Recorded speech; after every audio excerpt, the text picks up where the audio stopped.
Hello student, कैसे हैं आप लोग।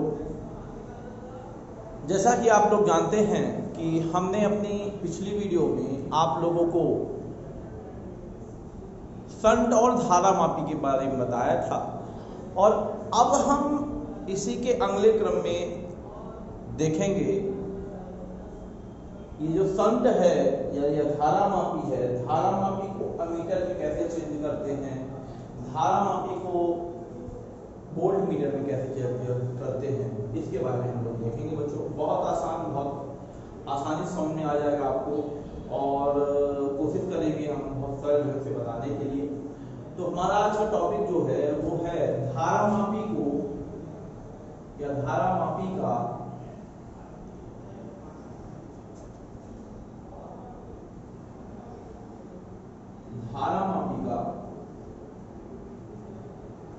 अमीटर में रूपांतरण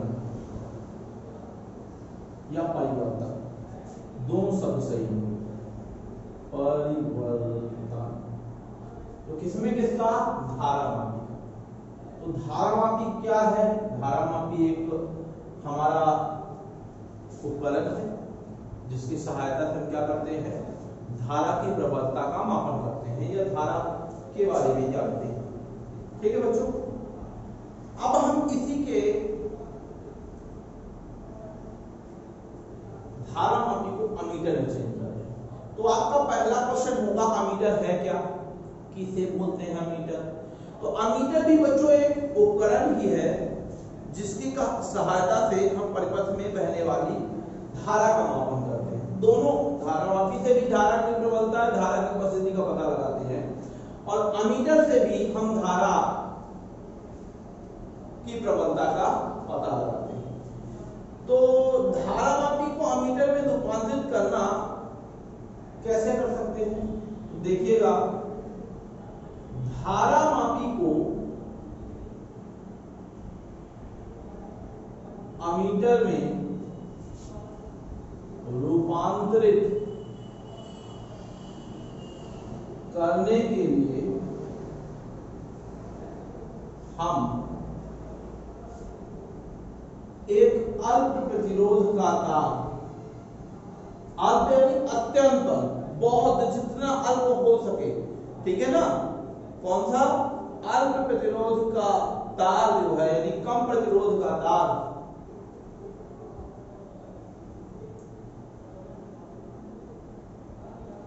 या कम प्रतिरोध का तार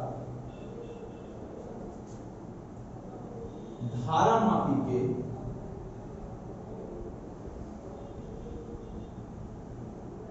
समांतर क्रम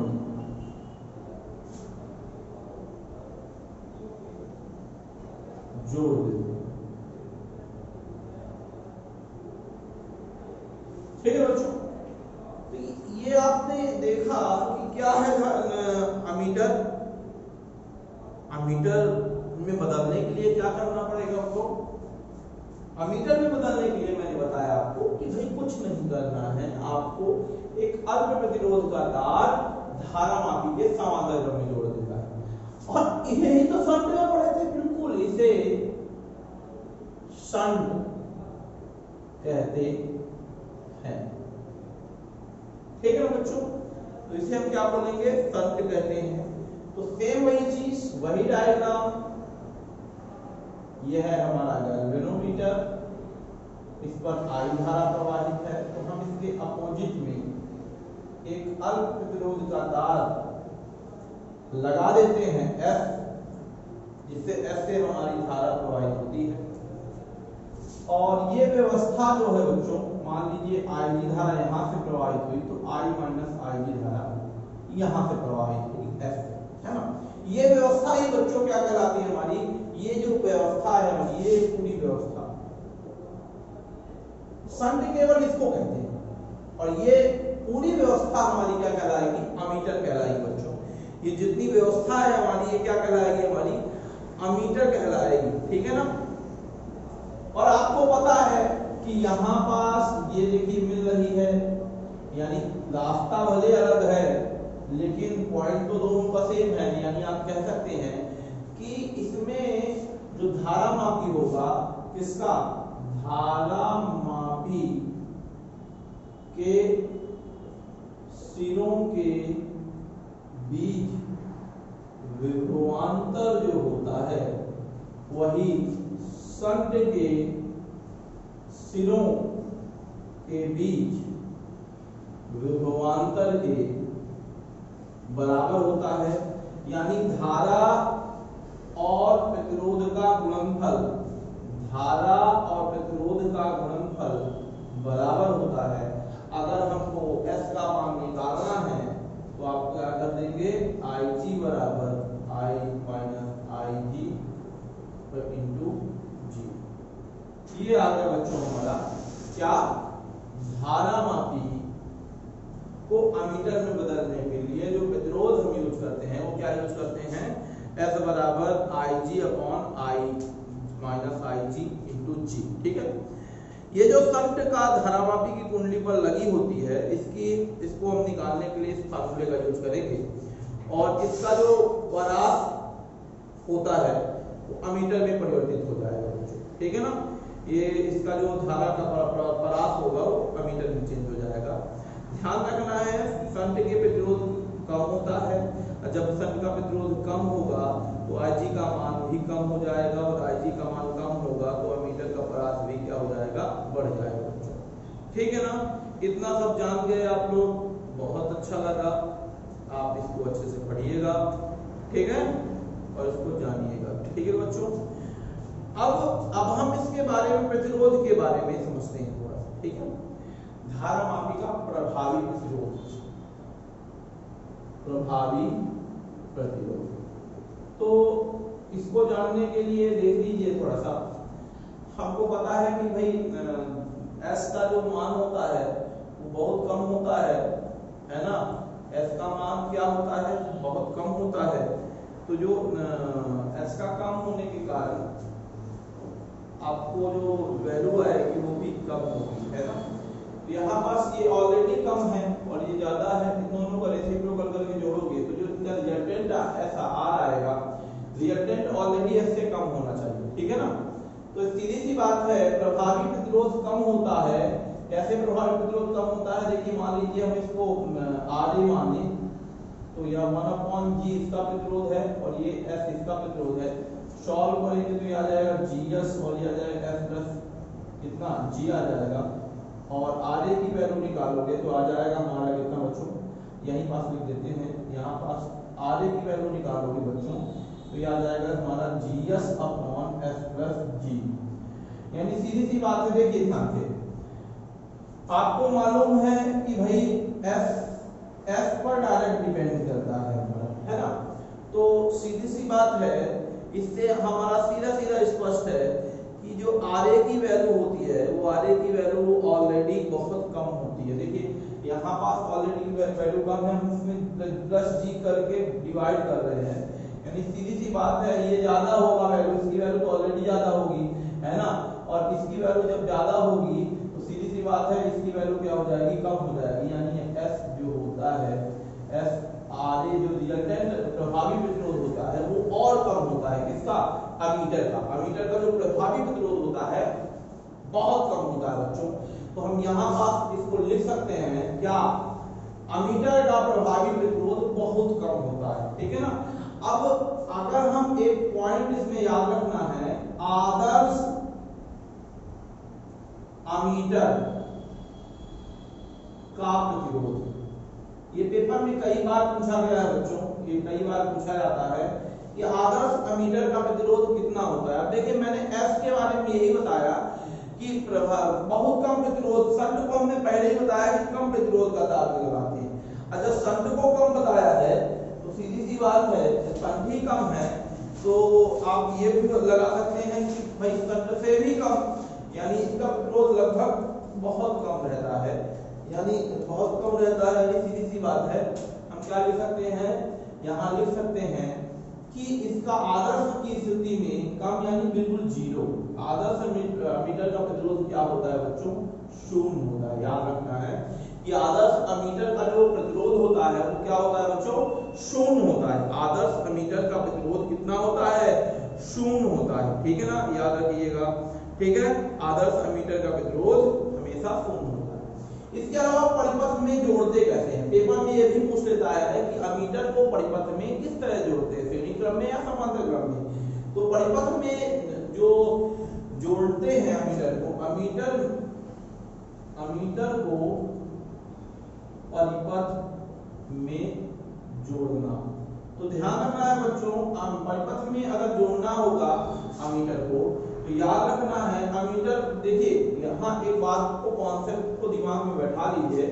अगर ये शंट हमारा समांतर क्रम में लगा हुआ है, ठीक है ना, तो जब ये समांतर क्रम में लगा है तो परिपथ में ऑलरेडी कम है, तो परिपथ में हमेशा जब कम चीज होगी, प्रतिरोध कम होगा तो श्रेणी क्रम में लगाएंगे, ध्यान रखिएगा। परिपथ कम, जब प्रतिरोध कम होगा तो हमेशा श्रेणी क्रम में, तो यहाँ प्रतिरोध कम है, लगभग शून्य के बराबर है, तो हम ध्यान रखना जब प्रतिरोध शून्य है तो सीधी सी बात है कि इसको हम किसमें लगाएंगे, श्रेणी क्रम में लगाएंगे, किसमें लगाएंगे, श्रेणी क्रम में लगाएंगे। तो परिपथ में किस प्रकार जोड़ते हैं, इसको श्रेणी क्रम में लगाते हैं सदैव, ध्यान रखिएगा। एमीटर को विद्युत परिपथ में हमेशा कैसे लगाते हैं, श्रेणी क्रम में लगाते हैं, और आदर्श एमीटर का जो प्रतिरोध होता है वो शून्य होता है। आदर्श एमीटर का प्रतिरोध क्या होता है, शून्य होता है, ठीक है ना बच्चों, इतना समझ में आ गया होगा आपको, ठीक है। अब देखिए, अब आप इससे सवाल कर लेते हैं, एक सवाल करेंगे फिर आगे बढ़ते हैं, देखिएगा बहुत आसान है, बहुत आसानी से आप कर सकते हैं। इससे संबंधित सवाल भी देख लेते हैं, क्वेश्चन है, देखिएगा बहुत आसान होता है क्वेश्चन, बहुत, अगर आपको फार्मूला पता है, जैसा कि आपको मालूम ही है कि S बराबर होता है I/I माइनस IG, और इनटू क्या होता है, G होता है, तो बस आपको क्या कर देना है, बस आपको सवाल को हल कर लेना है। ये कोई इसमें से तीन वैल्यू दी होगी, IG होगी, IG दी होगी, है ना, या G दी होगी, या फिर इन तीनों को दिया रहेगा, ये दोनों दिया रहेगा, तो बस आपको जो भी दिया है उसको पुट करके वैल्यू निकाल लेनी है। लिखा हुआ है एक धारामापी को जिसकी कुंडली का प्रतिरोध, एक धारा मापी को जिसकी कुंडली का प्रतिरोध 100 ओम है और जो 5 मिली एम्पियर की धारा प्रवाहित करने पर 100 ओम है, और जो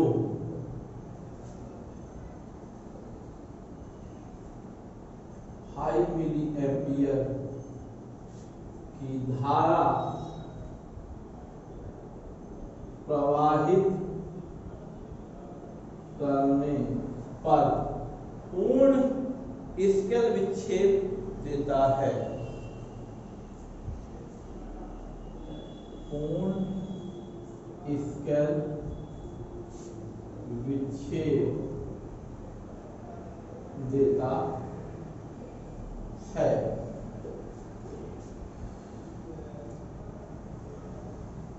0 से 10 वोल्ट परास के, 0 से 10 वोल्ट परास के वोल्ट मीटर में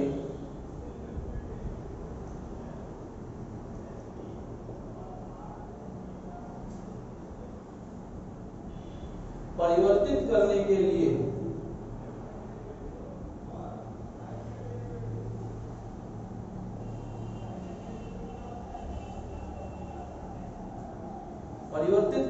लिए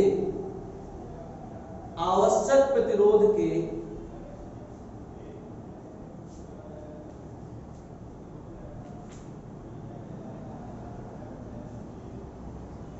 यहाँ पर वोल्ट मीटर नहीं, एमीटर में चेंज करना है, ऐसा लिखिए 1 मिली एम्पियर, 1 एम्पियर के परास के, वोल्ट मीटर में नहीं, अभी तो अमीटर पढ़े हैं, तो अमीटर लिखिए, अमीटर में परिवर्तित करने के लिए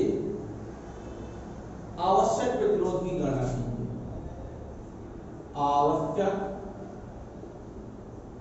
प्रतिरोध की गणना करो।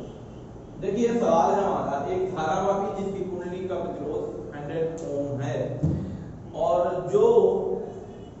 5 मिली एम्पियर या 1 मिली एम्पियर की धारा प्रवाहित करते हैं, 1 मिली एम्पियर से बहुत ज्यादा हो जाएगा, 1 मिली एम्पियर की धारा प्रवाहित करने पर पूर्ण स्केल विच्छेद देता है, तो इसे 1 एम्पियर के परास के अमीटर में परिवर्तित करने के लिए आवश्यक प्रतिरोध की गणना कीजिए। अब यहाँ पर समझना थोड़ा सा, क्या समझना है कि ये 100 ओम क्या दिया है, कुंडली का प्रतिरोध यानी धारा मापी का प्रतिरोध, यानी ये G दिया हुआ है 100 ओम, ठीक है बच्चों। और ये 1 मिली एम्पियर की धारा प्रवाहित करने पर पूर्ण स्केल विच्छेद देता है, यानी धारा मापी में से प्रवाहित करेंगे इतनी, है ना, 1 एम्पियर जो प्रवाहित कर रहे हैं वो किसमें से प्रवाहित करेंगे, वो धारा मापी से प्रवाहित करेंगे। तो सीधी सी बात है, ये हमें दे दिया Ig बराबर 1 मिली एम्पियर। याद रखना है मिली को लिख सकते हैं 10 की पावर 3 एम्पियर, यानी -3 एम्पियर लिख सकते हैं, याद रखिएगा 10 की पावर -3 होता है, ठीक है। 1 into भी लिख सकते हो, लिखने की जरूरत नहीं है वैसे। और यहाँ I दिया हुआ है, इसमें चेंज करना है, यानी I दिया है कितना, 1 एम्पियर दिया हुआ है। अब हम फार्मूला क्या निकालते हैं, प्रतिरोध का आवश्यक प्रतिरोध निकालना है, तो आपको पता है S बराबर क्या होता है, I upon I minus Ig into G। तो देखिए I कितना दिया हुआ है 1, ये कितना दिया है 1 माइनस 10 की पावर -3 इंटू कितना आ जाएगा 100।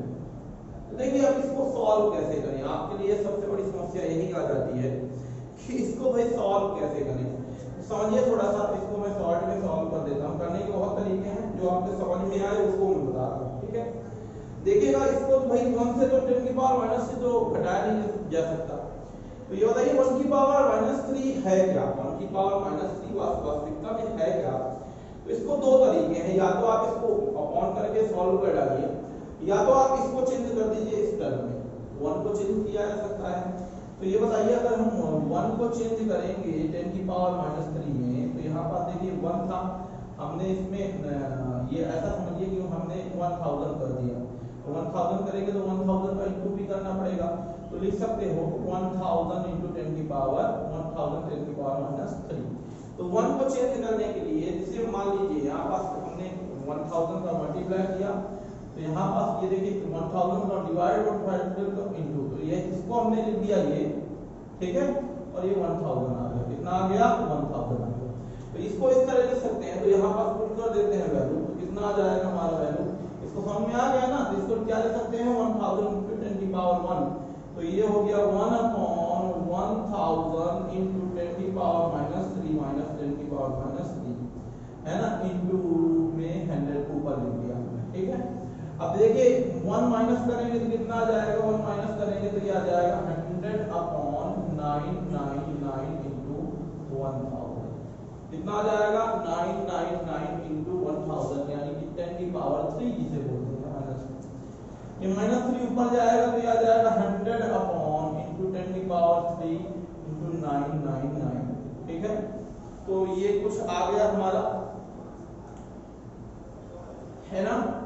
तो यहाँ पास आ गया 999 इंटू 10 की पावर -3 को हमने लिख दिया, और यहाँ पास हमने क्या कर दिया, कितना लिख दिया, ठीक है। कितना समझ में आया आप लोगों को, आ गया ही होगा, ठीक है ना बच्चों।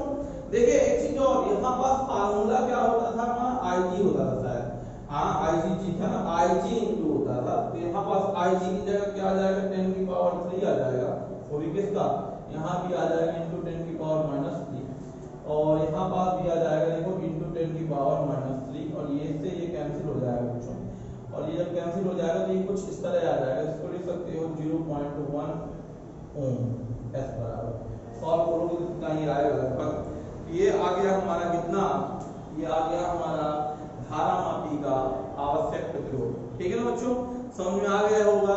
चलिए देखते हैं, इसको नोट कर लीजिएगा, इसको सॉल्व कर लेना है आप लोगों को, ठीक है। ये फार्मूला गलत नहीं करना है आप लोगों को, Ig अपॉन I होता है। चलिए देखिए, अब आते हैं धारा मापी को वोल्टमीटर में चेंज करना। धारा मापी को मीटर में चेंज कर दिया, अब किस में चेंज करते हैं, वोल्टमीटर। वोल्टमीटर होता क्या है, पहला क्वेश्चन हमारा, वोल्टमीटर क्या है। वोल्टमीटर मीटर है क्या? वोल्ट मीटर जो है इन्हीं दो बिंदुओं के बीच विभवांतर नापते हैं, उसे हम बोलते हैं वोल्ट मीटर। वोल्ट मीटर की सहायता से इन्हीं दो बिंदुओं के बीच विभवांतर नापते हैं। क्योंकि वोल्ट मीटर अमीटर का उल्टा होता है, इसमें वही उल्टा ऐसे होता है कि इसमें अगर समांतर क्रम में जुड़ा रहता तो इसमें श्रेणी क्रम में जोड़ते हैं, ठीक है ना।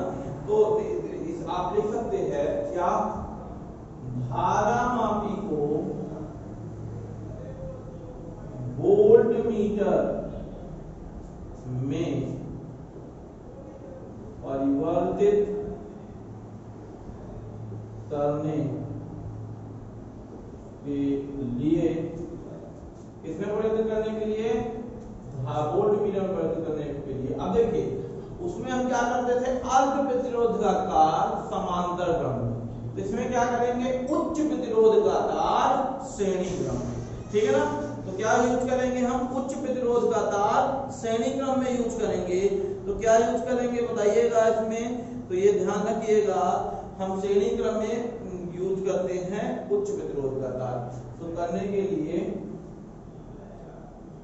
धारा मापी के श्रेणी क्रम में उच्च प्रतिरोध का तार जोड़ देते हैं। जैसे मान लीजिए ये है हमारा धारा मापी, क्या है हमारा, धारा मापी है, और धारा मापी के बगल में अगर हम क्या जोड़ दें, एक F है ना, तो ये जो व्यवस्था कहलाएगी हमारी, इसमें धारा का मान चेंज नहीं होगा, ये जो व्यवस्था कहलाएगी ये कहलाएगी हमारी वोल्ट मीटर। क्या कहलाएगी, वोल्ट मीटर। अगर आई बह रही तो यहाँ से IG बहेगी, IG ही बहेगी केवल, है ना। ये है हमारी व्यवस्था, कौन सी, ये कहलाती है हमारी R। इसको S की जगह R भी लिख सकते हैं, भाई प्रतिरोध एक ही है तो इसको लिखने की जरूरत नहीं है, आप यहाँ पर R। तो फिर से वही चीज, प्रतिरोध धारा मापी के सिरों के बीच विभवांतर कितना आ जाएगा, विभवांतर बराबर क्या होता है, कुल प्रतिरोध गुणे धारा, है ना। विभवांतर यानी V बराबर आ जाए, मान लो टोटल प्रतिरोध V है, V बराबर कुल प्रतिरोध होता है G प्लस R, भाई G हो गया इसका प्रतिरोध और R हो गया इसमें जो लगा हुआ है उच्च प्रतिरोध, और इनटू कितना आ जाएगा IG जो धारा बह रही। तो ये होता है इसका क्या बच्चों, ये इसका होता है हमारा व्यंजक, V बराबर IG into G plus R। अगर हम R प्रतिरोध निकालना चाह रहे हैं, R निकालना चाह रहे हैं, तो देखिए क्या हो जाएगा, R निकालना चाह रहे हैं तो V बराबर GIG प्लस RIG, ठीक है बच्चों। R निकालना है तो इसको उधर भेज देते हैं, ये आ जाएगा हमारा RIG, यही रहेगा, इसको उधर भेज दें तो V माइनस GIG आ जाएगा। IG इधर भेजेंगे तो R क्या आ जाएगा, देखिएगा R बराबर, यहाँ पर देखिए IG इधर भेजा तो V अपॉन IG, और यहाँ IG पहले से था तो यहाँ पर IG से IG कैंसिल हो गया। R बराबर कितना आ गया, V upon IG minus G, V upon IG minus G। समझ में आया बच्चों।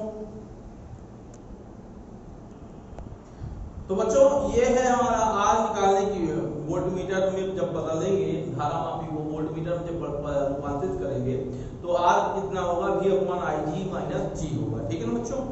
तो इसी तरह प्रभावी प्रतिरोध कितना आएगा, भाई श्रेणी क्रम है तो प्रभावी प्रतिरोध सीधा सीधा दिख रहा है आप लोगों को, इसका जो प्रभावी प्रतिरोध आएगा बच्चों तो कितना आएगा, G प्लस R आएगा। तो प्रभावी तीन चीजें हमने मुख्यतः जाननी है। पहले तो प्रभावी प्रतिरोध, प्रभावी प्रतिरोध इसका बहुत ज्यादा होता है, प्रतिरोध बढ़ जाएगा वैसे भी, तो प्रभावी प्रतिरोध होगा G प्लस R, ठीक है ना। तो यानी परिपथ का जो प्रतिरोध होता है बहुत ज्यादा होता है। अगर मैं आदर्श की बात करूं, आदर्श वोल्ट मीटर की, तो आदर्श वोल्ट मीटर का प्रतिरोध कितना होता है, तो भाई प्रतिरोध बहुत अधिक होना चाहिए, और अगर आदर्श वोल्ट मीटर है तो बिल्कुल अनंत होना चाहिए। क्या होना चाहिए, आदर्श वोल्ट मीटर का प्रतिरोध अनंत होना चाहिए बच्चों, ध्यान रखिएगा। मोस्ट आईएमपी क्वेश्चन है, पेपर में बहुत पूछा जाता है, और आपके एग्जाम के पर्पज से बहुत इंपॉर्टेंट है। दूसरी बात मैंने आपको बताया कि जब भी प्रतिरोध आपका श्रेणी क्रम में जोड़ा जाएगा तो परिपथ में, जब भी प्रतिरोध आपका ज्यादा होगा तो परिपथ में जब जोड़ेंगे तो आप हमेशा समांतर क्रम में जोड़ेंगे। किसमें जोड़ेंगे? समांतर क्रम में। तो ध्यान रखिएगा, तो परिपथ में कैसे जुड़ता है? वोल्ट मीटर को परिपथ में जोड़ना। तो परिपथ में बच्चों कैसे जोड़ता है? जोड़ना है हमको समांतर क्रम में जोड़ना है। कैसे जोड़ना है? समांतर क्रम में। तो इसको वोल्टमीटर को परिपथ में कौन से क्रम में जोड़ा जाता है बच्चों? समांतर क्रम में जोड़ा जाता है, याद रखिएगा, ठीक है ना। इसका प्रतिरोध क्या होता है? इसका प्रतिरोध हमेशा अनंत होता है आदर्श वोल्टमीटर का, ठीक है ना बच्चों। चलिए ठीक है, क्वेश्चन कर लेते हैं इसी का। वही क्वेश्चन उसी को थोड़ा सा परिवर्तित कर देते हैं। क्वेश्चन वही है, ठीक है ना। थोड़ा सा क्या है, मान लीजिए धारा मापी, वही क्वेश्चन है। क्वेश्चन नंबर 2 में करने जा रहा हूं। एक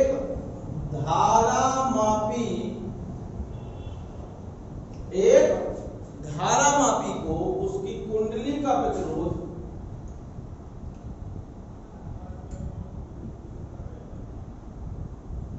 धारामापी को जिसकी कुंडली का प्रतिरोध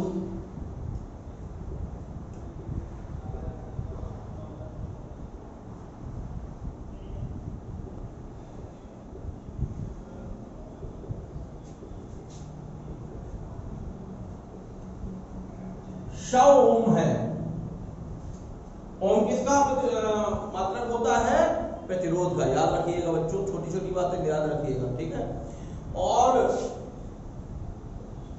जो 5 मिली एम्पियर, वहां 1 मिली एम्पियर था, ये 5 मिली एम्पियर की धारा प्रवाहित करने पर स्केल में पूर्ण विक्षेप प्राप्त होता है। स्केल में क्या प्राप्त होता है? पूर्ण विक्षेप स्केल प्राप्त होता है, या पूर्ण स्केल विक्षेप प्राप्त होता है ना? ठीक है, इतना समझ में आया? या ऐसा भी लिख सकते हो, पूर्ण स्केल विक्षेप देता है। अब क्या करना है हमको? भाई वोल्टमीटर का से संबंधित सवाल करना है। तो 0 से 10 वोल्ट परास के वोल्टमीटर में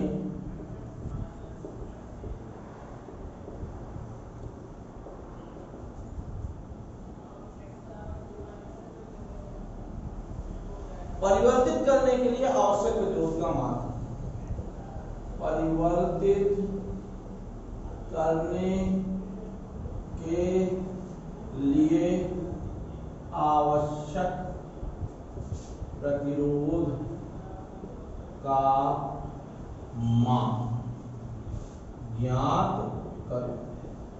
तो क्या दिया है बच्चों? एक बात और याद रखिए आप कि R बराबर क्या होता है?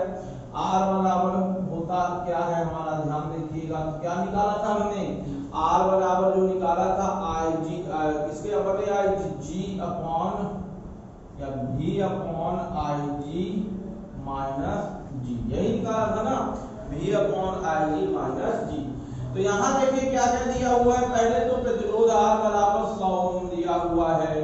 दूसरी बात IG बराबर 5 मिली एम्पियर दिया हुआ है, यानी 5 × 10⁻³ और तीसरी बात जो है 0 से 10 वोल्ट की परास दिया हुआ है, यानी V बराबर दिया हुआ है आपका 10 वोल्ट दिया हुआ है। यानी विभवांतर यानी इन दोनों का घटा लीजिए तो यहाँ 10 वोल्ट आ जाएगा, ठीक है।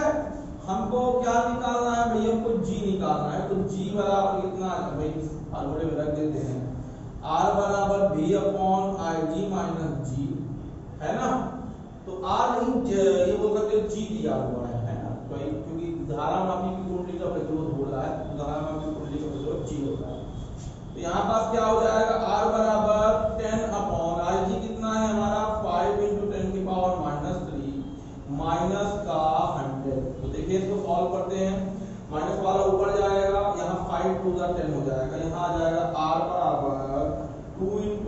पावर कितना 3 आ जाएगा माइनस का 100।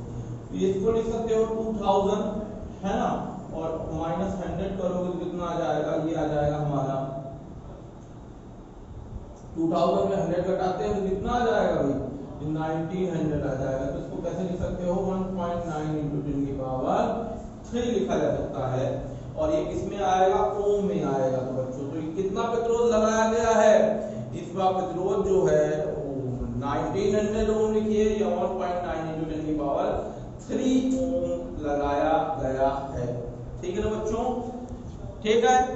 तो बच्चों इसको कर लीजिएगा, समझ में आ गया होगा आप लोगों को, तो ये अच्छे से याद रखिएगा। ठीक है, अब इसमें एक क्वेश्चन में एक और बताने वाला हूँ, इसको अच्छे से समझ लीजिए, बहुत आसान है, बहुत तरीके से मैंने बताया है, इसको आप लोग याद कर लीजिएगा, एक दो बार इसी तरह के सवाल कर लीजिएगा।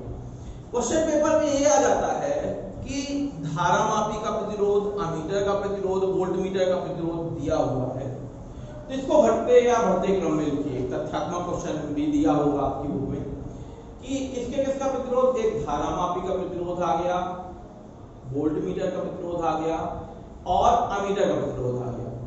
तो मैंने आपको सबसे पहले बताया कि अमीटर का प्रतिरोध क्या होता है, आदर्श अमीटर का शून्य और इसका अनंत, यानी सबसे कम हो जाएगा अमीटर का और सबसे ज्यादा हो जाएगा वोल्टमीटर का, और बीच में क्या आ जाएगा, धारा मापी का प्रतिरोध आ जाएगा।